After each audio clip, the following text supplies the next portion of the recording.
So this is a very random example that I have going on here, but I think you guys are going to like it. What is this? It's a lamp. Now look, obviously I can turn the lamp on and off, right?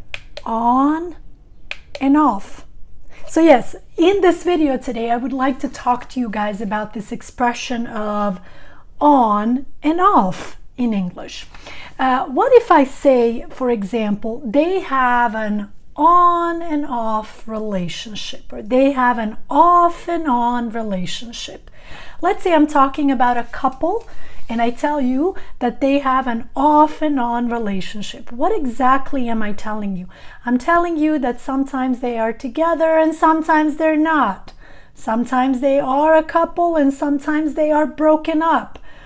Okay, it's like for a little while they are together and then they break up, and then they're together again and then they break up. Yeah, have you ever known couples like that, you know, that are kind of off and on and off and on? They break up and then they're together again and then they break up again and they're together again. It's an interesting expression in English, right? So it's like, oh, they are together, they have an off and on relationship, right? Now, what if you say something like this, you know, oh, at the time I was still working on and off, or off and on, as a waitress to support myself.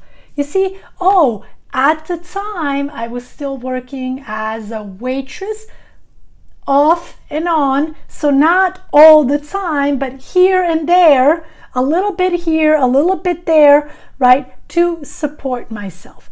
Yes, so it's an interesting concept for sure, right? You look at the lamp and it's like on, off, but you can also have a relationship that's, you know, on and off. It's like on, you're together with the person; off, you're broken up with the person.